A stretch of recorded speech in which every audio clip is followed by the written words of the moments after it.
Drivers, start your engines!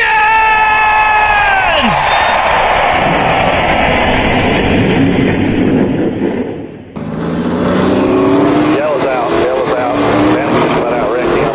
And he busted her. What is up, everybody? 3 Wide with DJG is back after a, 2-week break. Yep. We decided to take a week off because of Thanksgiving. And of course, we wait all this time to start the podcast because the dogs were barking in the background. They got quiet, and the moment we start. But anyway, we took 2 weeks off, a week for Thanksgiving, and then I had some family things going on the next week and couldn't really do it, so we're back. We are. We do want to say we hope everybody had a nice Thanksgiving. Christmas, New Year's coming up, so we all have that to look forward to. I'm excited for the holiday season. I'm hoping it'll be a little bit better than last year. Last year didn't really feel like Christmas to me. Yeah. But I was also finishing up school, so I wasn't really worried about anything other than that. But I don't even know what episode this is, actually. 7. 7. 7. We're moving right along, aren't we? We are. Well, but anyway, we just wanted to welcome everybody back. We thank you for being patient with us on our short time off. We didn't want to do it. We just figured that with, especially around Thanksgiving, trying to spend time with our families and stuff like that, that we would just take a break, and that would also allow us to gather some other things to talk about, because obviously our goal is to put out episodes every week, but we don't want to lack content because we're putting out episodes faster than we're getting information to share. Right. So, but last weekend was Snowball Derby, as well as I was at Gateway Dirt Nationals. I had fun, but I didn't get to watch Snowball Derby. I was hoping to be back from St. Louis around 1 p.m. Eastern Time so that I could watch the Snowball Derby with Dakota.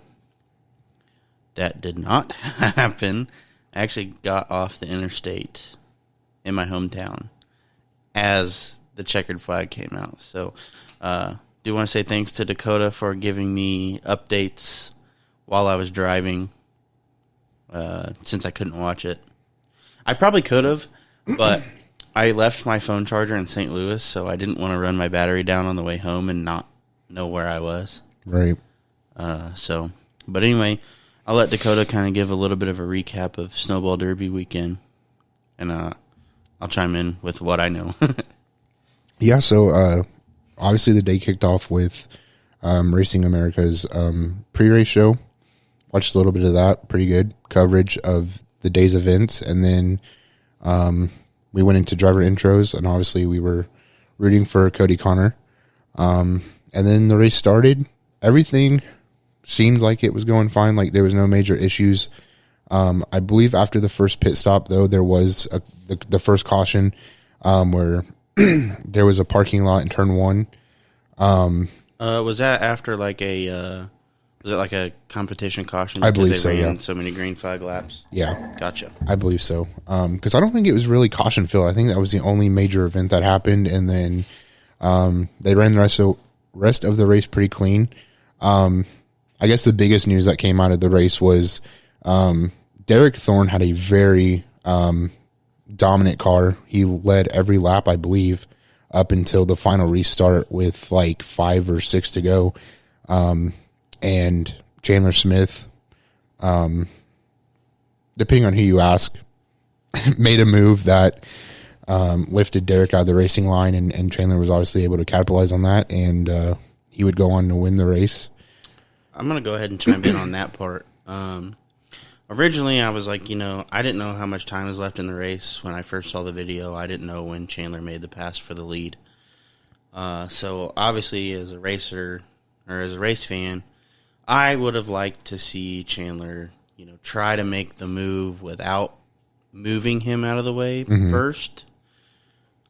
Personally, that's my thoughts on it. But according to Chandler, Derek was too fast. Chandler would have never caught him had he not done that. Yeah. So part of me wants to agree with that, but Chandler has a dominant race car usually anyway. But as we discussed later, that I just felt like in that situation, it's the biggest race of the year for a lot of these guys. You're going to do whatever you got to do to win. Obviously, you don't want to junk somebody else's car, which he didn't do. Mm-hmm. He just moved him out of the line. Again, I saw someone tweeted that they're like, oh, that move was dirty. Derek Thorne would have junked his car if he didn't save it. Well, yeah, that's anybody that a bump and run happens to. Like, it upsets their car, it moves them out of the way. Well, if you don't save it, you're driving into the wall. Like, that's how that... Yeah. I don't know, it just kind of... I do also know that there was some drama in the Snowflake with Noah Gregson. Yeah, I didn't get to watch the Snowflake, but I did see the incident and obviously the result of that. And Noah said the same thing that we're saying as far as Chandler Smith goes. You know, it's the biggest race, and he felt like he had to do what he had to do. I think the only downside to that was there was still some time left. So he was just not patient in that moment. Yeah, absolutely. And I know there were also some comments made. He was running one of the new bodies. Mm-hmm. There have also been comments made about that car gets really tight when it's in traffic. Yeah. And I'm not trying to make excuses for Noah. He's a very experienced race car driver, but he's not used to racing the new body late models. I don't know if he has since. Heck, I don't know. Because I mean, whenever he won the Winchester 400, which was years ago, he was in an older body. Right. And I don't think that was his last late model race, but I personally am not, I don't know if he's raced in a new body. Right. Modifieds of Mayhem. Stephen Nassy ran a modified and put it on the pole. Very impressive. I don't know Steven's background in modified racing, if that was his first time, if he has any experience whatsoever in modifieds. But that was impressive. He stayed up front most of the race. I do know that. I was watching Race Monitor. Mm-hmm. Ended up bringing it home second, I believe. I think it was second. Yeah, I'm not too sure on that. I know he had some issues at the end with the car. But, I mean, still, very dominant race for him. I believe the top two were both from Ellis Park. Right. Yeah. I believe. I was surprised. Steven is a good driver, but, I don't know much about the cars. I've never driven any of them, but I feel like they would handle completely different or somewhat different. And for him to jump in one and put it on the pole and then go out there and have a dominant race, I mean, that's just another... piece of evidence to suggest that he's a top talented driver. Right. Going back to the Snowball Derby itself, I know I was talking to you. I talked to you. I talked to AJ. I was watching Race Monitor while I was at Gateway watching qualification times. And once they said qualification was over, I went through and looked at them. I'm like, there are some big names that did not qualify well. One name that sticks out to me is Carson Hocevar, which I know he had engine issues. So, what are you going to do about that? Right. But Rich Bickle, who was on this is his last race ever. Granted, he made the feature off of a provisional. Just lots of other drivers that didn't make it in on the actual qualifying itself, had to go run the last chance race. But fortunately, Cody Connor qualified 13th? Yep. So that's a huge accomplishment for him. Mm-hmm. We're super happy for him. We were rooting for him, obviously, but to see him qualify up that far as a small team at a big race like this with some very good drivers. Yeah. But also the Tiger car looks really good anywhere it goes. But right. But, back to him real quick. He post-race and everything, he was on social media talking about how, he's always said this is the little team that could. And I knew that they would do well, but just to see them, because last year they went and missed out by 3 positions. And so to watch them go this year and be very dominant for the equipment they have and the size of his team, and to see him do really well. I believe he came home 21st, but in your first Snowball Derby ever, running and doing so well. Especially when, a lot of the competition he was up against build cars specifically for that race. Like he has that car and he just works on, he does what he's got to do. But a lot of these teams can afford to just build a car specifically for that race. Right. So huge congrats to him. I would like to talk to him because I noticed throughout the weekend he kept adding sponsors for like NFTs and stuff like that. And I would like to learn how that works. I don't necessarily have like an interest in getting into it as of right now, but that's because I don't know anything. But I also want to know how that came about because it was like I feel like it kind of came out of nowhere. I don't know, but it was really cool to see that lots of guys jumping on board with Cody this weekend. Again, super happy for him to make the race and ultimately be there at the end. It's a big race. Lots of people racing hard for 300 laps. So just to say you survived a Snowball Derby. Now, I would love to see, I'm sure we'll talk about this later, but dealing with his schedule next year, I would love to see him come to Winchester.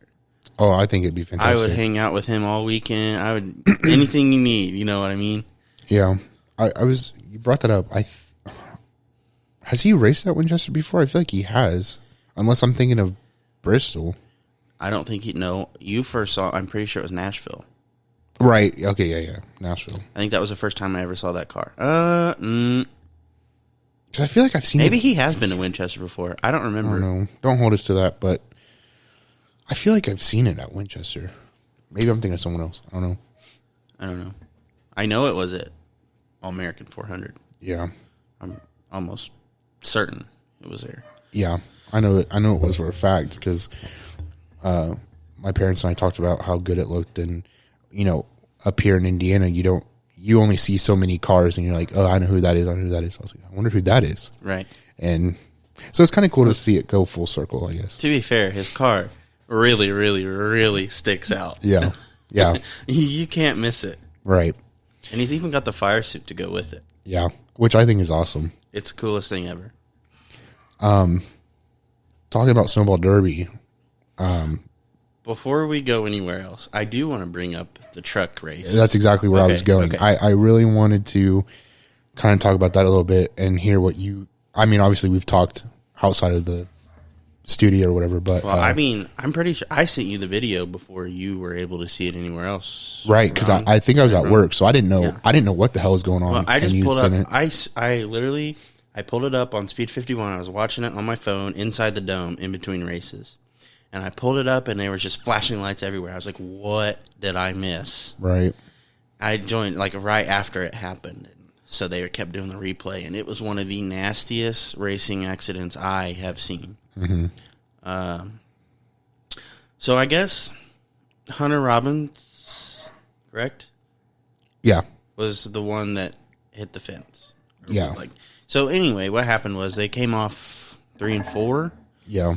And they were kind of beating, banging, or whatever. And I'm gonna go out and say here, the guy that hooked him did it on purpose. Oh, for sure.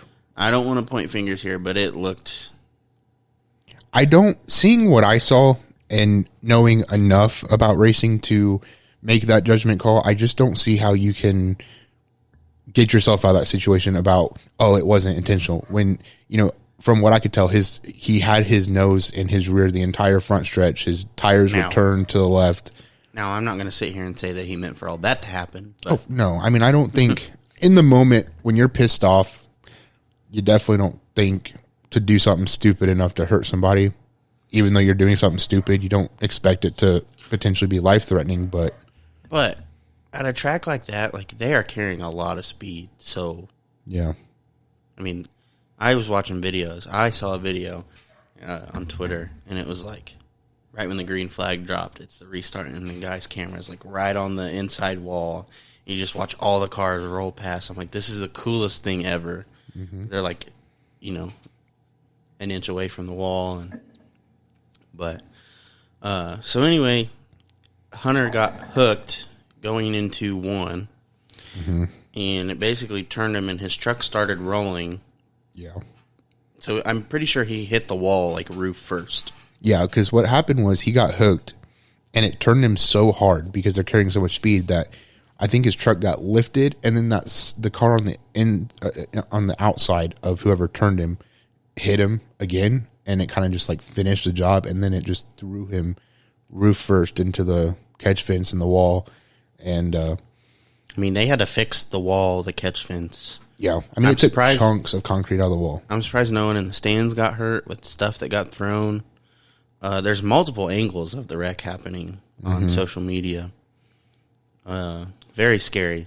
Yeah. There's pictures of his helmet has like a big, I don't want to say chunk out of it, but it's got a big gash and like spot in it where it looks like it hit the wall. Yeah.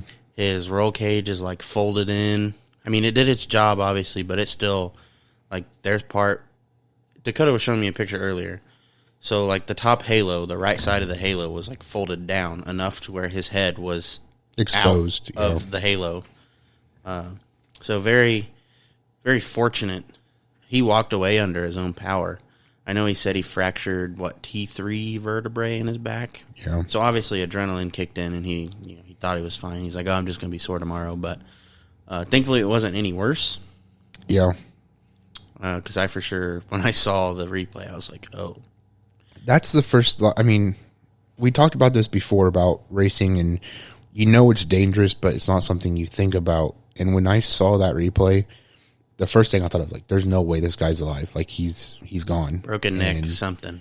Yeah. I mean, because you see it go in the wall and the fence, and you're like, that top is gone. Like, it's folded in.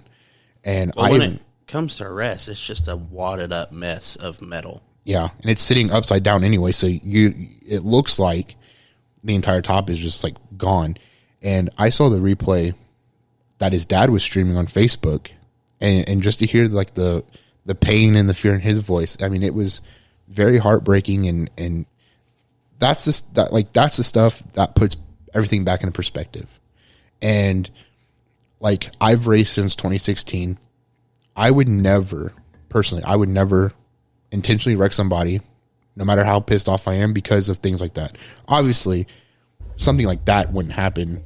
Give him a little tap. Be like, hey, I didn't appreciate that. But but I wouldn't turn somebody out of It would track. have been different if he was on the other side and just trying to spin him. You never hook somebody on their right rear. Never. Yeah. But I even want to say the announcer was choked up talking about it, like in real time, like while everything was happening. Like his voice sounded like he was choked up about it. Yeah, I mean, that's how bad it looked. That, and it's not something that you see all the time, and I certainly, when Crabtree rolled at Winchester, that scared me too. That scared me, and because it's not something you see, and that was the first time I've ever in person seen a late model flip. Right. Granted, it was kind of, the roll at Winchester was kind of graceful compared to what, it could have been. Yeah. The roll itself, obviously the crash wasn't, but. Yeah. But again, it's something you don't see very much, so when it does, you're like, oh no. Yeah. It's bad whenever the car's upside down. Right. And, yeah. I mean, that's like, before we started, I said it reminded me of Austin Dillon's wreck at Daytona when he got up in the catch fence. Like, it's just not something that you see all the time in short track racing, and when it happens, you're like, oh shit, like something's bad.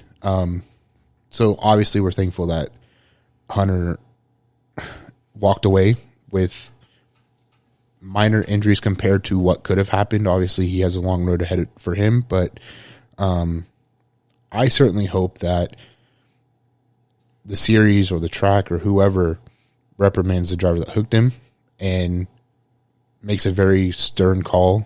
Something's got to be done there. I also saw a lot of stuff on Twitter about the truck that went rolling through there after the fact, very late, like Jennifer Jo Cobb late. Yeah. He didn't hit anybody, but he was rolling through there pretty good. I was thinking about that too. Hunter's truck is compromised now after that hit.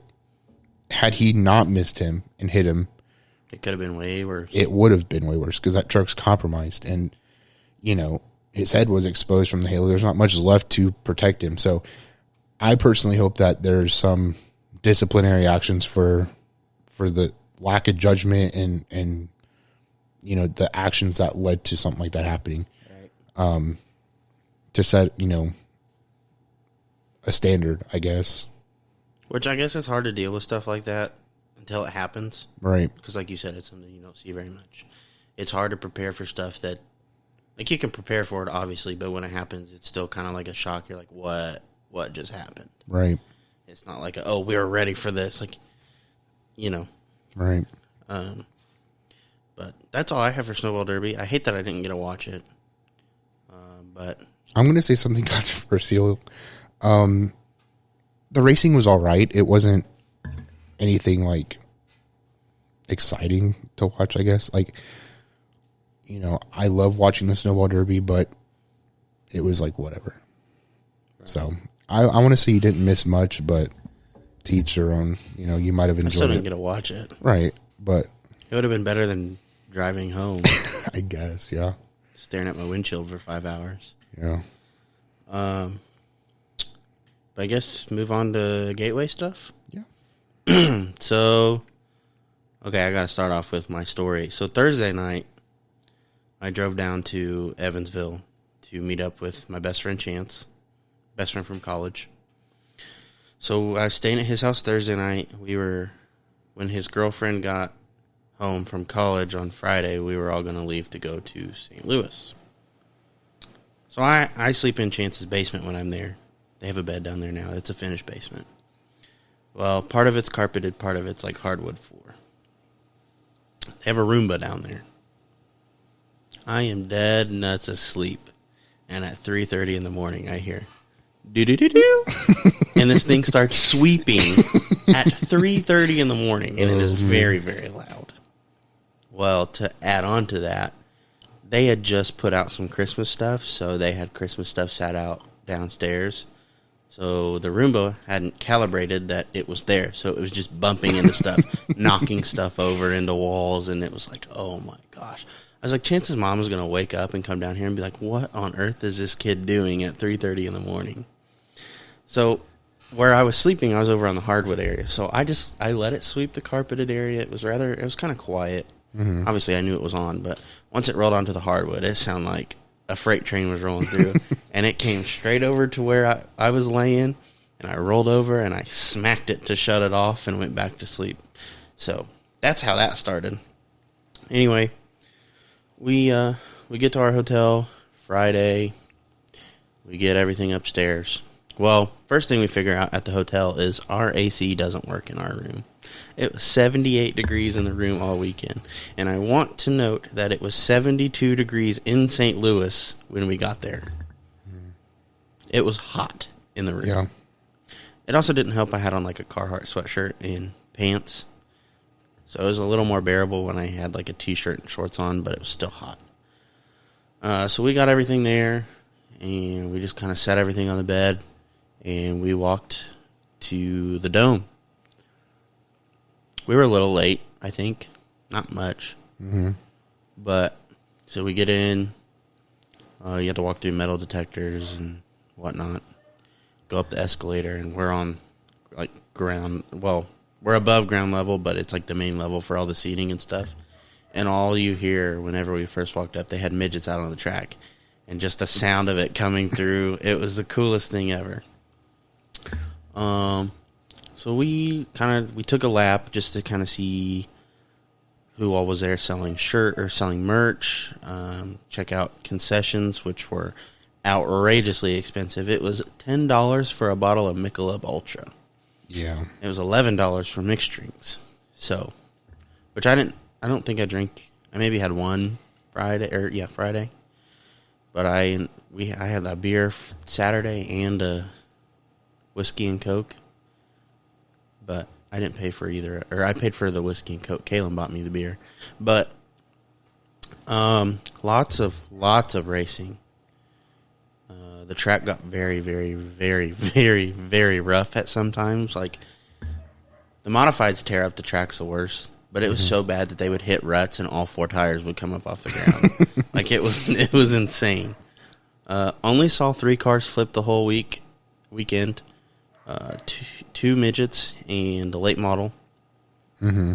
The late model flip was kind of cool. Not cool, but like watching it, you're like, so like he got turned sideways and then it bit and then he flipped, but when it rolled, the roof didn't even touch the ground. Like it just flipped. Right. So it was pretty cool to see. Glad he was okay. I don't know what it is about modifieds on dirt. Chance hates them. Absolutely hates them. At least for the heat races. There was a parking lot in turn 1 of the first lap every heat race.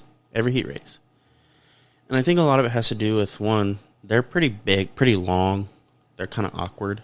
Right. But there's not really any give and take with those guys. They're bumper to bumper the whole time. So if one person screws up or slightly out of line, it stops everybody, and they just, once you're sliding it through the turn, there's no way to stop it. Mm-hmm. Let's see. Oh, we missed some racing. They started racing Thursday night. So basically the way it was set up is they had half the cars racing, doing their heat races Thursday night. The other half doing their heat races and stuff Saturday night. So like all the winners of the heat races and stuff for sure made their feature. And I don't know, they took so many cars out of each heat race and locked them into the feature. Saturday they had their last chance races before the features, and then they had all the driver intros. And the driver intros for the late models is really cool. Mm-hmm. They all, like the top 10, get a special video and stuff like. It's pretty cool. They're lighting off fireworks in the dome, which fireworks indoors. Kaylin was talking about that. She's like, "Who thought it was a good idea to light off fireworks indoors?" I'm like, "We're Americans. Since when do we care?" Since 1776. But I do want to shout out Nick Hoffman. Dude can drive. Mm-hmm. He ran, I don't know how many races this weekend, heat races and all. Didn't finish lower than third, I don't think, in any of his races, which is absolutely insane, considering he raced all 3 series. He raced modifieds, midgets, and late models, and I believe this was his first time in a midget, and it was so much fun to watch. I bet. So, I guess I'll start off with the late model feature. It's pretty boring, not gonna lie. Tyler Carpenter, which if you don't know who that is, check him out. Dude's a character. Dude is a character. He gained a fan in me over that weekend. Watching that interview, I would have to say the same. Unfiltered, straight up. He is what he is. Also got fined. He won his heat race Thursday night, and then got fined because he was racing in Hey Dudes. And I was talking to Chance about this. I'm like, there are 2 opportunities here, and Hey Dudes should not miss out on them. One, sponsor, obviously, because everybody went nuts over it. Hey Dudes, Hey Dudes, Hey Dudes. I was like, so the first thing, they have to sponsor. 2, they need to come out with a Hey Dude race shoe. I will 1,000% buy it. Yeah. 1,000%. So that was kind of my thing. I'm like, they better do this. It's a huge missed opportunity if they don't. For sure. I don't even remember. Not a whole lot happened. The best thing from the late model race was watching Shepard rip the wall the entire time, because everybody else, the fast line was down low, but it got so rutted that everybody was bouncing all over the place. And you have Brandon Shepard just around the wall, and it was the coolest thing ever, ripping the fence down. They had to fix the fence a couple times, but it was pretty impressive. He was making a run to the front. The midget feature was the best one by far. Who was it? Chris Wyndham was there, and he was kind of the only big guy that races normally. Mm-hmm. So a lot of these guys, I think it was $10,000 to win the midget feature. That was the biggest payout for 99% of the guys that raced in that feature. The guy that was leading it got involved in maybe he wasn't leading it. He was trying to get up to the front. He had the fastest car all weekend. Didn't lose either. So for the midgets, they didn't have enough cars to do one group one night, one group the next night. So it was all the same guys every night just running. What's his name? Jonathan Beeson, I think, won all 3 features. Very fast car. Right. But at some point, he got involved in an accident and had to get sent to the tail. And then Chris Windom ended up in the lead and was leading, whatever. Nick Hoffman, I think, was in 3rd or 4th, somewhere in there at the time. He was always up front. And Jonathan Beeson made a run to the front. It was running literally tires on the wall. Like, on the wall. That's insane. It was the most impressive thing I've ever seen in my entire life. So he gets a run, and then he's like door to door with Windom. Well, Windom got a little bit better in 3 and 4, coming to the checkers, and the guy in 3rd bikes it. He kind of like, he barely touches the wall. Like, Chance and I didn't think he hit the wall, but I'm pretty sure he hit the wall and upset the car a little bit, and then it just bit, and he flipped. So coming to the checkers, they're getting ready to cross the finish line. Red flag comes out. So it's a 1-lap dash to the end. Well, I think Windom screwed himself because during pace laps, he got up by the wall and, gunned it and kind of ripped the fence. And a turn, I was like, he's going to go up high. So Beeson, who is now in 2nd, throws a massive slider into turn 1. He clears him, but Windom crosses him back over, and now they're side by side down the backstretch. And so Beeson's like a lane up from Windom. He wasn't running the wall or anything. Windom nicks the wall on the entry to 3, and Beeson wins at the line. Wow. It was the craziest. Like, the whole stadium went absolutely nuts. Right. I stood up. I was yelling. I was like, that was insane. Modifieds. The feature was actually really good. There wasn't, I think they piled up maybe once, but most of the guys made it out. Mm-hmm. Chance and I were talking. There was a lot of guys. He was like, modifieds are too cheap. I don't know what the price is to run a modified. He's like, but there are a lot of guys that should be running street stocks or compacts that are in modifieds just because they can afford it. He's like, you can tell. Because once they got to the feature, everybody was pretty good. He's like, once you weed out the guys that really don't necessarily belong here, the racing's really good. Got to see our guy Kyle Steffens, go Warlock. He didn't actually end up making the feature. He had a pretty good car all weekend. He just kept getting, I don't know, there was one time he was he was like a line higher than everybody, but someone took it 3 wide, and it was not a good idea to take it 3 wide, and just shoved Steffens up into the fence and took him out of a transfer spot. And luckily he had a provisional, so he started on the back of the field. I don't remember what he ended up finishing. I could have swore Nick Hoffman was going to take off and win this race, but he didn't. Lots of good racing over the weekend. I will say, though, I thought that the air quality was going to be way worse than it was because you're indoor. Where else are the fumes going to go? But all the seating was down low, so all the fumes kind of stayed up top. It didn't really get that bad in there, but it was dusty. I didn't really get hit with anything as I was racing. A couple times I did because they did a lot of track prep, but dirt kept building up by where they exited the track to go back into the pits. It kept building up because it was all open. Right. So it kept building up on that corner. And there's actually a video from the Speedway Car Cams guy. He's recording somebody recording the race.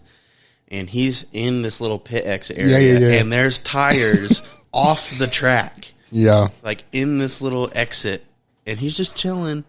Which I noticed a lot of guys were doing that. They would hit the wall and it would straighten the car back out. Mm-hmm. I think Hoffman did it several times. But so that was pretty neat. But that was kind of really the only time that I got hit with dust. And it was like, it'd be like 1 lap. It would come flying at us and whatever. I look over here, block my face, or use my hat to block my face, and then, okay, we're good to go. Being volleyball. Yeah. But it was to the point where it was so dusty that if you stood up, you just watch it all fall off of you. So, like, the whole floor was covered in dirt. Right. But all in all, it was a really good weekend. I do want to go back. I had a lot of fun, minus the fact that beer was $10. Yeah, I was thinking when you said that, like, good thing I didn't go because I would have went broke. Yeah. Like, that's... I did get a Bobby Pierce shirt. He had a rough weekend. He did okay in the feature, but up to that point, it was rough. So, I do want to go back. I hope you go with us next year. I would love to. I mean, I'm trying to talk to parents about going to Tulsa. So, Yeah. I don't know. I think going to one of those races would be amazing. I want to go to Chili Bowl, but I can only go for like 2 days, and then I'd be like, nah. Right. I couldn't do anything like the whole... That might be something we watch on TV. But, Right. Chance and I watched it on TV last year. I went down to his house and we watched it. But that's all I have there. no, I'm glad you had fun.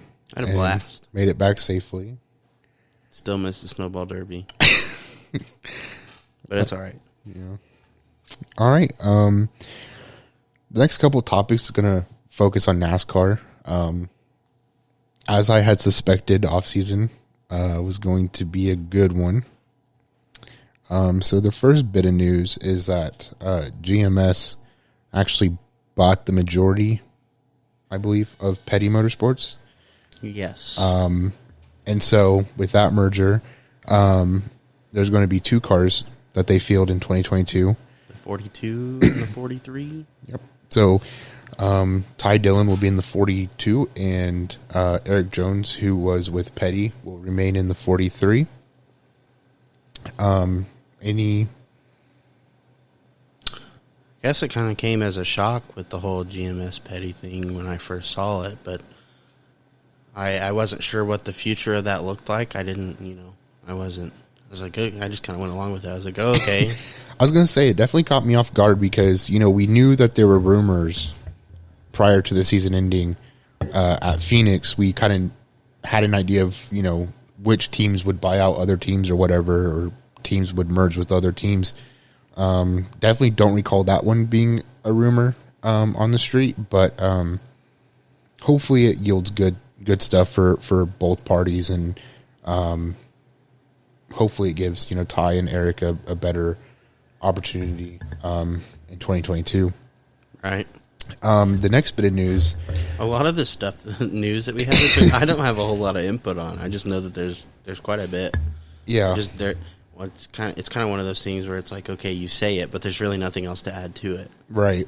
Well, so Front Row Motorsports announced their driver lineup. Definitely caught me off guard. I was super excited when I read this. I was too, but I'll get into it. So obviously they're going to retain Michael McDowell, 2021 Daytona 500 champion.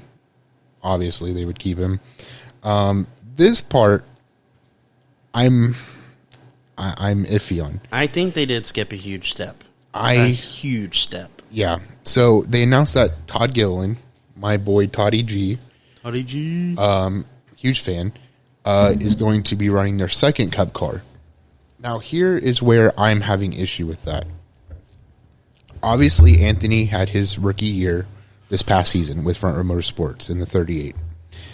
And I knew early on that he wasn't going to stay with Front Row Motorsports, which was unfortunate. But Anthony had come from... Did I say Anthony? Mm-hmm. Okay, I couldn't remember. Sorry, I blacked out for a second. Anthony had jumped up from the Xfinity Series when he ran with Richard Chotis Racing, and that's how he got the seat in the 38. Had a very difficult season, of course, with no practice and qualifying due to world issues. So I'm a little bit worried for Todd. I really hope that the jump from trucks to the Cup Series isn't going to yield the same result. I just hope that it's not... I hope they don't hold him to too high of a standard. That too. That's the big thing. They can't expect too much. Granted, he was good in trucks. Yeah. Trucks and Cup cars drive is totally different, especially this year with it being the new Cup car. Right. I guess that kind of evens the playing field for a little bit, rather than him, it's new to everybody. But a lot of these guys still have Cup car experience, whereas his is trucks. Right.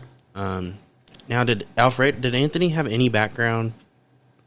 What was his background prior to NASCAR or Cup Series? Did he run Xfinity or did he go? Yeah, so I believe he ran some ARCA, And then he was running in the Xfinity Series with Richard Childress. I don't remember how long, though, he was running with them, but I know he ran 2019. And then when John left Front Row Motorsports, he got that ride.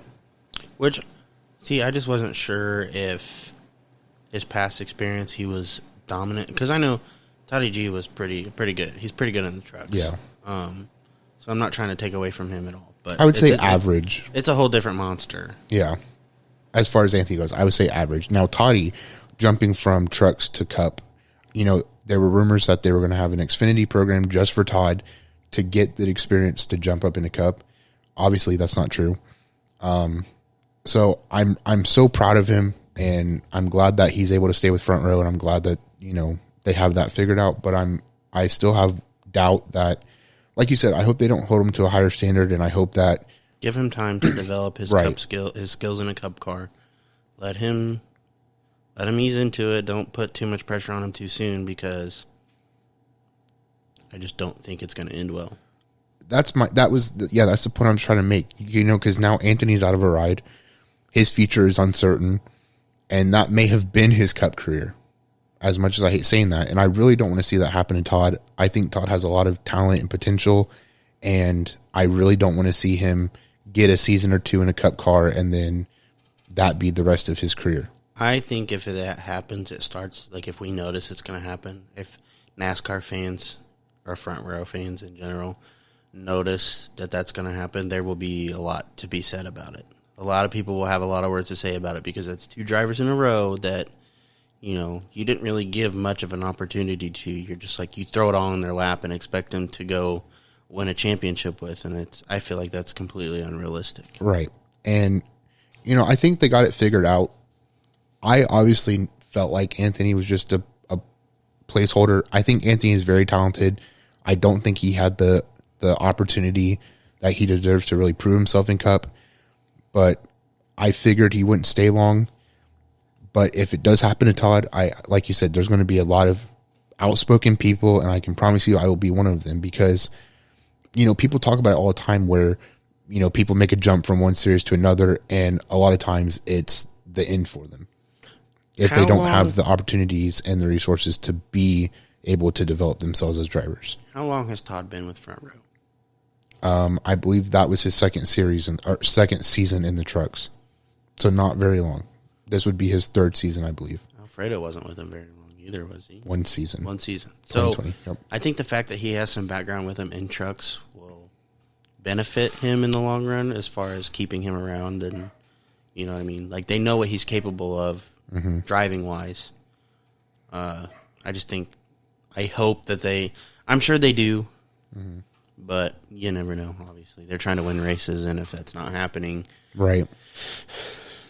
And at the end of the day, it's a business, and they're going to have to make the decisions that benefit them. But that's my fear on that end of things. And then they announced that Zane Smith will be taking over the truck program. I think that's a big move right there. I do too. It's a big move. Yeah, and it wasn't one that I was expecting. Me either. So I'm interested to see how that goes, and I'm obviously rooting for Zane as a Front Row Motorsports fan, but it definitely was not on the list of people I was expecting. So not that I have anything against Zane Smith. I want to clarify that too. I don't hate him. Right. I like him. He seems like a cool guy, but I wasn't a fan of his. Don't let him lie to you. Dakota hates anybody that's not Todd Gilliland. No. Well, I could think of one person I really don't like, but I could bring a whole series down with that. Oh, speaking of trucks, I forgot to say this about Gateway. Since Tyler Carpenter, that's his name, right? Yeah. Since he won the late model feature, he gets to race a truck at Knoxville, which I think is awesome. I want to say NASCAR PR is not ready for him. Not. No. The fans, on the other hand, are going to love it. Yeah. He's very raw. But, obviously that's not what NASCAR's. They're not into that anymore. This thought just popped in my head. He's like when I think of a race car driver, that's who I think of. Tyler Carpenter. Somebody that just doesn't give a shit. None. Goes out there, leaves it all on the track. Now, it's for Nice Motorsports. That's who he's racing for. And I'm not sure if it was the truck that they had at the track is going to be the one that he's running. Mm-hmm. But it was 42. That's Hocevar's truck. Well, wasn't there news that he was moving up in... No, I don't think so. We have to double check on it. But I'm pretty sure Carson Hocevar is the 42 Nice Motorsports truck. I don't know. I think it was 42. Either way, I'm pretty sure that the truck that they had there is going to be the truck he is running. Carson Hocevar's. Don't hold me to that. I could be wrong. But Trust me, I won't, because I don't know what the hell is going on as far as that goes. But I don't know. We'll see when Knoxville comes around. I'm excited for it. Oh yeah, I think it'll be a blast for him, and I'm excited to see. I hope it would be absolutely wild if he goes in and even just a top 10. Yeah. Oh yeah, for sure. I can tell you right now, he's not going to make very many friends. No. Which he said at Gateway. He's like, I'm not here to make friends. He's like, I'm not here to make enemies either, but, I'm not going to lose a race over lap traffic, so I'm going to do what I got to do to win. That's the attitude I strive for. Obviously, that's not the attitude I have. I usually apologize if I'm in anybody's way, but but he's honest. That's what I'm out here to do. I'm not going to lay over because, right. I think it'd be really cool to see him run the truck at Knoxville, and then he have a good finish, and then that give him an opportunity to run something higher than... Even if it's not him running something higher, how he handles himself, though, might get potential sponsorship opportunities. It's just, you know what I mean? All I got to say is if he's behind you at Knoxville, you better watch out, because you are getting hit. Yeah, he won't. He's not laying off yet. No. The other bit of news is, I don't think we talked about this on a previous show or whatever, but Brad Keselowski is now a co-owner, whatever, of Roush Fenway Racing, which rebranded to Roush Fenway Keselowski Racing. And there's not much of an update on here. I just saw a picture that Brad tweeted of the shop and how they redid everything, and a lot of white. It's so clean. Someone said, I don't know if I should be ashamed to say this, but I feel like I was in an operating room, or I've had surgery in rooms that were dirtier than this. Yeah. It's just, I'm excited to see how that partnership works out. I think, obviously, Fenway, whoever owns the team, or Roush, I don't know. I sound like an idiot. Whoever owns the team is going to step down, kind of like Rick Hendrick, where he brought Jeff Gordon on to be the number 2 man. I think Brad Keselowski will fill that role one day over at Roush. So interested to see how that partnership works out. Interested to see how that team performs this next year. So we'll be on the lookout for that. And then the last piece of NASCAR news is that Landon Castle is going to... I never know how to pronounce his team name. Colleague. Thank you. Because I always say K-Log or something. And he will be in the number 10 Xfinity race car. So that's interesting news. I'm glad to see him get a good opportunity. He does a lot of iRacing, I'm pretty sure. Yeah.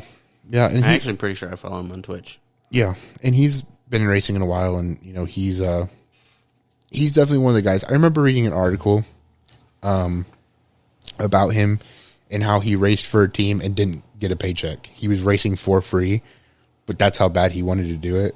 And I'm like, same.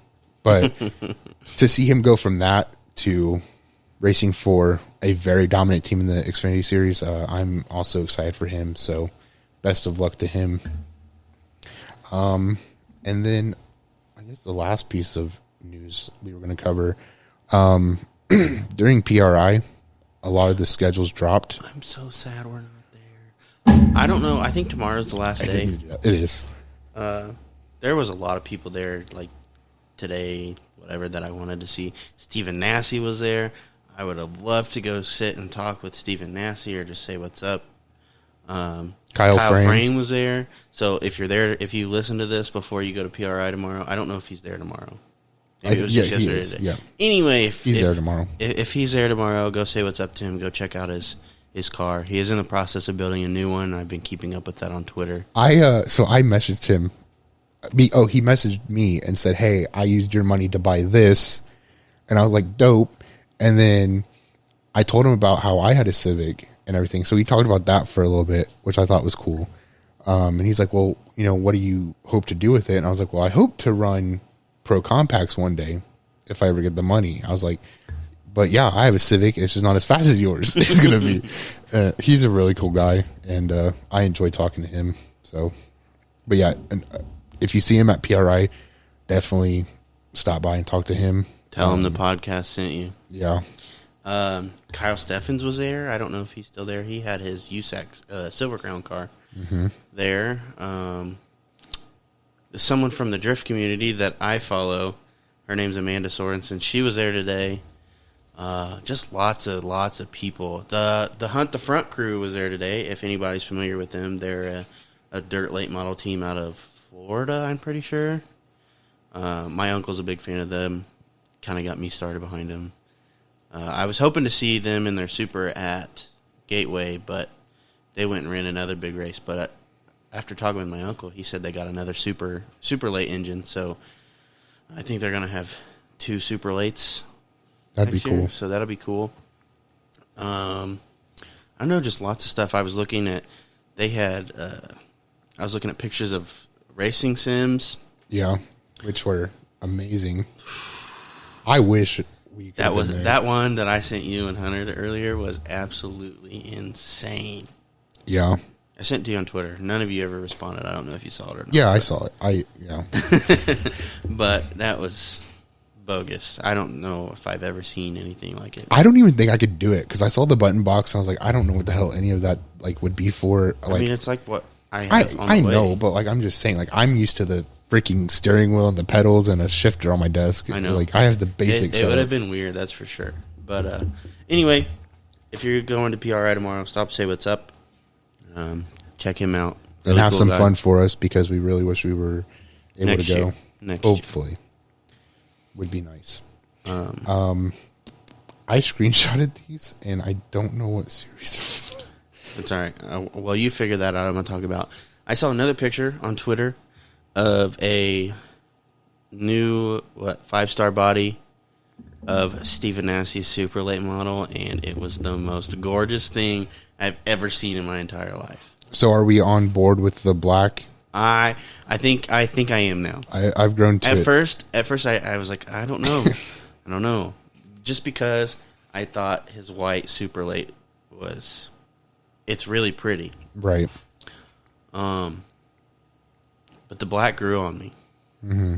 I really like it, especially after seeing that picture and it's all shined up under the lights. I'm like, okay.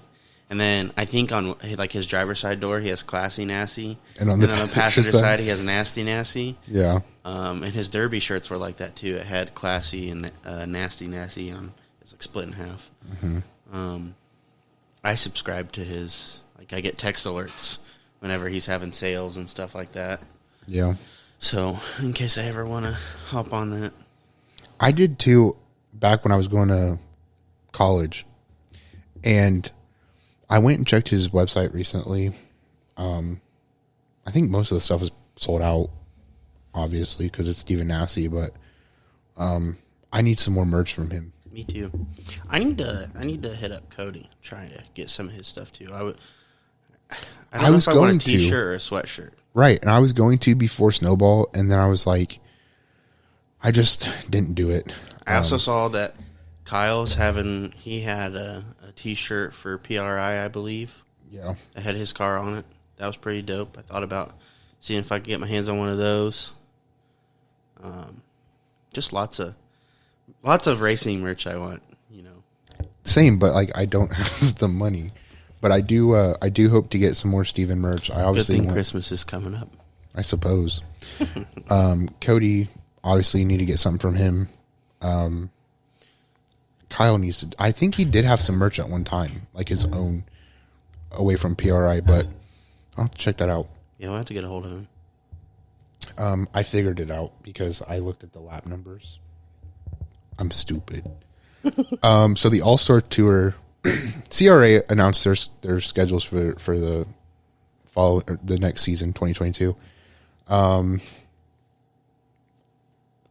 it looks like they're starting with Watermelon Capital in January, and then their next race would be in April with the Salem, a race at Salem. It looks like they're visiting Birch Run, Nashville, Anderson, For the Winchester. Redbud. Yep. No, that's not the Redbud. That's That's the 125 lap race at Anderson's, the first one they go to. Yeah. They go back to Anderson in August. They go to Winchester September 3rd for Labor Day, I believe. That's the Flyover States 150, probably. How many laps is it? 100. Then it's not that. Jennerstown Speedway, and then Winchester for 400 weekend, and then Nashville for All-American 400. Super Late Series follows pretty much the same schedule, except they go to Salem, Flat Rock. They'll be going to Lucas Oil July 30th, the doubleheader with the trucks. Winchester for the 3rd and 4th of September. September 17th, they go to Toledo, back to Winchester for All-American 400. And then October, they go to Nashville. Back to Winchester for All-American 400. Sorry, Winchester 400. And then Nashville for the All-American 400. And then we also got the USAC schedules. So Silver Crown. I don't even know if the USAC schedule is even worth reading because there's so many races. Yeah, there's a lot. I mean, they're going to Winchester. Silver Crown? Yeah, they did this year. I know, but I didn't get to go. I wanted to. Yeah. Eldora. Mm-hmm. I want to go to Eldora. I'm going to... So I didn't know that the Eldora Million is on a Thursday, and then it's either the Dream or the World 100 is that next Saturday. So I'll be down there for 3 days. Over there for 3 days. Dope. But you're at least going to the Million with us. Oh, so I can only go to one. Well, no. I'm saying if you can No, it's get that cool. Friday and Saturday off, sure. You already have Thursdays off, don't you? Yeah. So if you get the Friday, Saturday off, be my guest. If you don't want to take those days off, just go to the Million with us. We shall see. I mean, I could go regardless if I go by myself or not, but... You don't have to go by yourself. You know people that are going. I'm excited for the USAC race at Circle City. I'm going to that for sure. I'm trying to figure the logistics out to take the cars to Circle City. I want to race dirt once.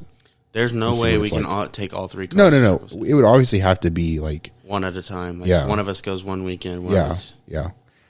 I think it'd be fun to do once and just see what it's all about. But I also want to go to Anderson at least once. I don't know if I want to race the Vic Anderson. I just don't. I don't know. Not yet. Yeah. I mean, obviously for you, let's stick to... Although I feel like it's probably a lot easier to drive than That's what I've heard. Mount Lawn. Now, I've also been told that If you can drive Mount Lawn, you could drive anywhere. But I think Anderson would be fun with the banks and everything. So You just be able to flat foot it. yeah, I mean that's it, and then you just zoom around. For The problem with the Crown Vics is they're so big and blocky that it's like that the rear end likes to slide around a little bit. so that reminded me, I'm a fan of the Sea Boys, and you can follow them on YouTube at Sea Boys TV. One of their guys ran the La Mullet, and they were talking about racing the Crown Vic or whatever, and talking about how slow they were, but they were fun. And so I think it'd be cool. Like, I don't know where I was going with that. I do want to bring up that Parker Klingerman said he wanted to race some more grassroots tracks. Yeah. And so we have extended an invitation. Invitation. Yeah, we have extended an invitation. You probably never saw it, like obviously not, but like it would be cool to like have him race at Mount Lawn. Everybody go find the tweet and at Parker Klingerman. Yeah. I'll post it again, like for God's sake. Like I think it'd be so cool because like Mount Lawn Speedway is a very challenging track. Like obviously it doesn't take a lot, well maybe. I was gonna say it doesn't seem like it takes a long time to get used to, but it is a challenging track to find your breaking points and the line you want to run and everything else like that. So I think it'd be cool for everybody to I have also like think it'd be super dope to say, hey, Parker Klingerman drove my race car. Yeah, I mean, I think that's what I was getting at. So like have him race a race and then like have like the C-Boys come up and race a race or whatever. Haley Deegan has ran a Crown Vic before. See, the difference between those is they put nitrous in them all. It's not. Yeah. They do all sorts of stuff to those. Obviously, we can't do that, but I still think it'd be fun. I think it'd be dope. Now, the reality of it actually happening, obviously, the chances of it happening are like 0.00001. Riley. No, I know. I'm just saying it'd be cool. It'd be super cool. But yeah, I don't know. I think we covered quite a bit tonight, and I don't have anything else. Do you have anything else? Not off the top of my head. I'm going to assume right now that we're probably going to be taking a break around Christmas and New Year's like we did Thanksgiving. I don't know. Yeah, we will do that. It also allows us time to prepare for 2022, and obviously there's some stuff that I want to do with all this, so gives me time to kind of figure some stuff out as well. But hopefully we come back better in 2022. I mean, shit, we started out literally like the first episode was just like, hey, let's freaking do it, and we did it, and now we're here. Wouldn't expected it, but thankful obviously to be able to do it. It's fun. So yeah, we'll keep you all posted on what we do and stuff, but expect a break around Christmas and New Year's. Also, let us know if you want me to stream some more iRacing stuff to our Facebook page. I'll remember to unmute my mic next time. But if that's something you guys want to see, I know it's just kind of whatever, you're watching a fake race from our point of view. But if it's something you guys would be interested in, I will gladly do it. Our weekly races. Hopefully I last longer than 2 laps, unlike this week. Got taken out on lap 2, but whatever. No big deal. But I plan on doing a lot more super late model racing on iRacing. I don't know about Dakota or Hunter, but I'm sure they'll join me at some point. But let us know if that's something you want to see. We can make it happen. And as off-season continues, we'll keep trying to get information to you guys, give some of our input on it. Maybe I would like to try and set up something with, like, where Kyle calls in. Or I really want to talk to Cody. I was thinking about that today, too. I wanted to hit up Kyle and see if he would be able to, like, call in and be like, hey, this is our, ask him questions about PRI, how's it going, or whatever. I really want to talk to Cody, and I think that's something that we could possibly set up. Obviously, we'd have to work around his schedule, but I would love to talk to him about his experience in his first Snowball Derby. Yes. And kind of see what his plans are for 2022, as we never talked about it, but Cars Tour did drop the super late model program. So now, a lot of racers, but especially Cody, are kind of thinking about, how do we overcome that new update? He did say on social media, I don't know if I retweeted it or not. I meant to, but I don't know if I did. I don't know where most of our listeners are from, but if anybody's out in Cody's area and have a car that needs a driver, he is looking to race. So be sure to hit him up. Obviously, he showcased his talents at Snowball Derby, the little team that could. And did. Yeah. So I really hate to see that for him. Yeah, that's very unfortunate. But I still hope that we get to see him at some of these bigger races. Like, I hate that the Winchester 400 and the Snowball are so close. I mean, they're like 2 months apart, but that's not much time when you're talking about if you wreck at Winchester, you got to build a whole new car. Right. So I have a feeling that might be a pick or choose, and as a driver, I would 9 times out of 10 choose the Snowball Derby because it's a bigger race. Something else we didn't talk about before we go. This could lead on to a huge conversation if we wanted it to, was the tech process of Chandler Smith's race car. Mm-hmm. They completely tore the engine apart, which car owner and engine builder said they wanted it done. just to, show people, which I believe that they got in trouble before for illegal.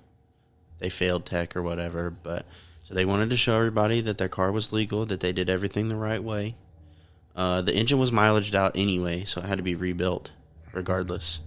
But there was a lot of people that were like, this is ridiculous, it shouldn't take this long, and blah, blah, blah, blah, blah. But if you talk to any of the drivers, they were cool with it. All of the drivers were fine with it. Yeah, so I even saw they were so in depth with tech that they actually had to run to a parts store to get the part needed to tear this car down, which I thought was funny. But here's my thing. From a racing aspect, these drivers know what the rules are. They know what the tech looks like. They know what tech involves. They know how long it takes. They agreed to this shit when they enlisted into the race. So I think myself as a driver, I'd be like, I want to know that the guy that won this race did it, like, straight up. Right. Now, I'm not saying that there wasn't other parts of the car that weren't legal. You know what I mean? I'm sure there was something somewhere that right. they just didn't catch. But for the most part, the car was legal. You got beat. Mm-hmm. And then at that point, you just got to live with it. It's not like he cheated and then whooped you. He just whooped you. Right. It sucks from a racing fan's point of view that it takes so long to figure out whether this is the true winner or whatever. But other than that, it really shouldn't matter. You know what I mean? Like, you're there to watch the race, whatever. I mean, it does suck that you have to wait so long to finally verify who the winner is, but I would rather, if I was in that situation, I would rather, like you said, confirm that they beat me fair and square than not, and find out that they had a cheated up car, which is why you see certain people not run this race, because they know they wouldn't pass tech. I wonder. I'm just putting it as it is, and I'm not the only one who knows that. And so I can think of a handful of people that I can think of one, but he was very open about it on Twitter.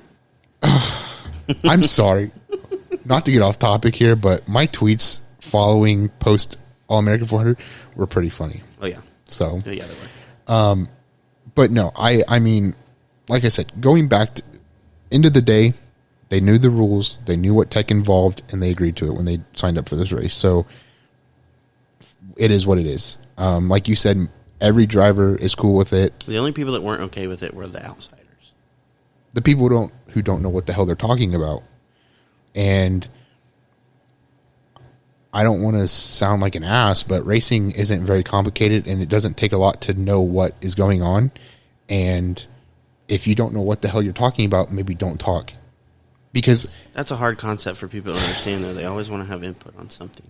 Well, maybe, granted, half the stuff we say here, we don't necessarily know what we're talking about. Fair, but like, I'm not going to be mad if somebody calls my shit out either. Right. Like, you're in the minority when it comes to the Snowball Derby tech. So if I'm wrong and somebody, like in this sense, and somebody corrects me, I'll be like, hey, thanks for correcting that for me. I clearly didn't know. Right. And I would like to have that input to make sure I correct myself, but talking about Snowball Derby tech, it is what it is. And again, for the third time, for the people who want to argue this, at the end of the day, the drivers knew the rules, knew the expectations, and they agreed to it when they signed up for this race. So that point blank period. You know what I mean? So, absolutely. I don't know how you feel about this, but I hope that we're in a position where we can hop on board with, Cody again for some big races next year. I know we're on with Kyle next year. Just kind of see what else we can do, branch out. I would love to. I mean, like I said, taking some time off from the show for the end of the year, I'm hoping I can figure some stuff out. Obviously, I want to grow what we have now, and be able to get the resources to be able to do some more partnerships with, whether it's drivers like Cody or Kyle, or even groups like, Speedway Car Cams. We partnered with them for Gateway. I would love to be able to partner. I'm pretty sure whose camera are we going to be on? It was the 12th place finisher, correct? Mm-hmm. Cody Bauer, I believe, is who finished 12th. I don't know. I haven't seen anything on that. I'm pretty sure that's who it was. Yeah, and I'll try to get the footage and share it on social media because I'm sure it'll be posted. But The yeah, dude had like 400 cameras, so it's gonna be a while. oh, before- he's even like hiring people, and I'm like, I want to I apply, know. but like, Chance sent me a message because he was asking for help at the track on or throughout the weekend. He's like, "Hey, you want to work?" I was like, "I think it'd be awesome, but Yeah. I feel like I wouldn't be able to enjoy watching it because I'd be too busy running around like a chicken with my head cut off." Fair I don't know enough. how the man does it. No idea. God bless him. It's insanely impressive. yeah, I certainly am thankful for his service. And I saw that he was looking for like office space and was like looking for like 5 people to hire. And I'm like, damn, I really want to do that, but I just don't think I'm that person. Right. I don't think I'm that qualified to know what I'm doing. I'm still trying to figure this shit out. So, to be honest, so yeah. Anyway, But all right, I think that's it for the episode. So I guess thank you guys for being patient with us for taking the 2 weeks off. I hope you understand. Well, you better understand. there is no. I hope you better. But I would plan to get back on schedule at least until, well, that's what, next week, and then we'll probably have maybe the following week. Yeah, we'll figure it out. We'll actually be able to do an episode before Christmas because Christmas is on a weekend, isn't it? Sure. I don't know. But anyway, we'll keep you guys updated with that. So thank you for listening. Hope you enjoyed. Hope you come back next week to hear some more racing news. Hope we have plenty to talk about next week. But again, thank you, and we'll see you next week.